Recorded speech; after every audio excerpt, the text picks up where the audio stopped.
Assalamualaikum warahmatullahi wabarakatuh. Mohon izin perkenalkan nama saya Rining Sriningsi, NIT 19303053, Prodi Teknik Budidaya tingkat 3. Di sini saya akan mempresentasikan tentang sampah di lautan. Di sini saya akan menjelaskan tentang sumber marine debris. Sampah di permukaan laut yang menumpuk membuat ekosistem di lautan menjadi sangat terancam. Lautan dunia semakin dicemari dan dipenuhi sampah. Buangan manusia mulai dari kantong plastik, botol, sampai puntung rokok. Bahkan ditemukan dengan mengumpul seperti daratan dengan luas bermil persegi di samudra dan lautan global. Perkiraan pakar, 80% sampah laut berasal dari daratan yang disebabkan karena kurangnya layanan pengelolaan limbah daratan dan sampah yang terbawa dari aliran sungai atau kanal.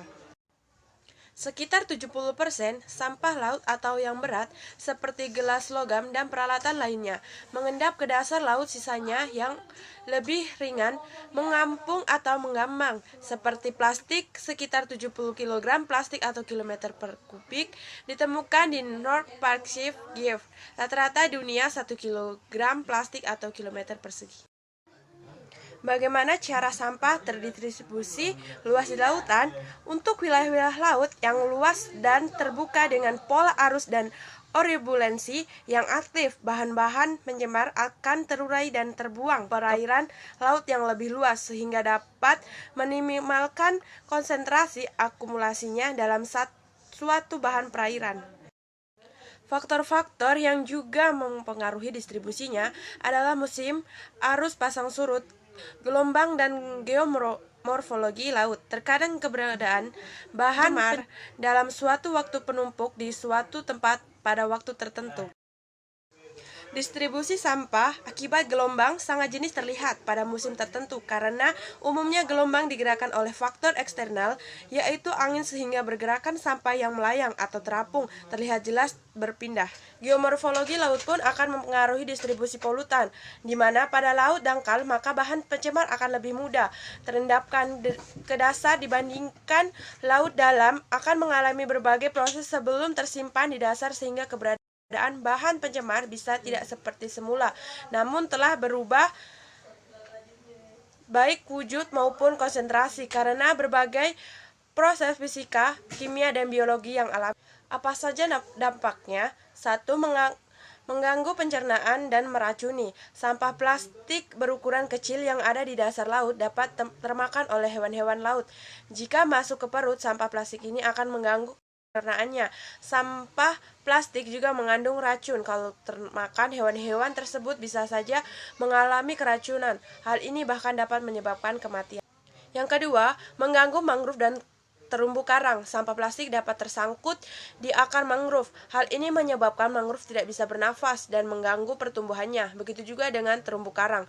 Tumbuhan laut ini akan susah bernapas jika permukaannya tertutup oleh plastik.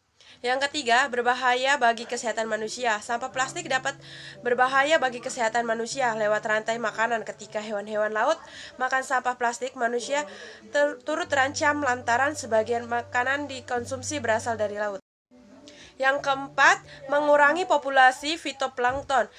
Bahaya lain yang disebabkan oleh sampah plastik di laut adalah berkurangnya populasi fitoplankton. Sejatinya, tumbuhan yang hidup di air membantu produksi oksigen di lautan. Tumbuh-tumbuhan termasuk fitoplankton menghasilkan oksigen melalui proses fotosintesis.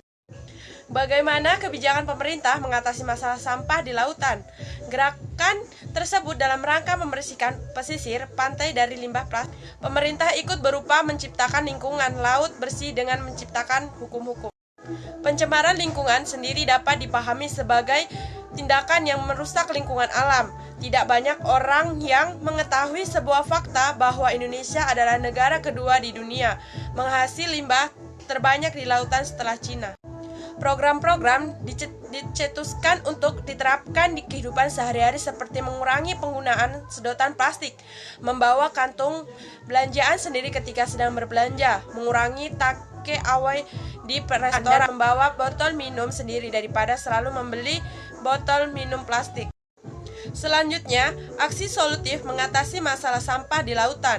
Faktor memicu tingginya pencemaran plastik di laut oleh Indonesia yang dilakukan oleh University of Georgia adalah persen sampah plastik yang tidak terkelola di daratan atau mismanaged plastic waste yang mencapai 83%, angka yang sangat bisa diperdebatkan untuk kondisi saat ini. Aksi solusi yang dapat dilakukan yaitu dengan mengelola limbah, baik limbah cair, padat, dan gas, atau emisi gas buang. Dengan adanya mengelola limbah yang benar, maka air limbah dan gas buang dapat memenuhi baku mutu yang telah diterapkan. Meningkatkan persen sampah plastik yang dikelola di daratan merupakan salah satu jawaban atas ancaman peningkatan jumlah sampah plastik di laut Indonesia. Suatu kota harus mempunyai instalasi pengelolaan air limbah domestik terpadu, baik limbah padat maupun cair. Dengan demikian, kualitas air laut di pesisir dapat terjaga. Sekian presentasi saya, kurang lebihnya mohon maaf. Wassalamualaikum warahmatullahi wabarakatuh.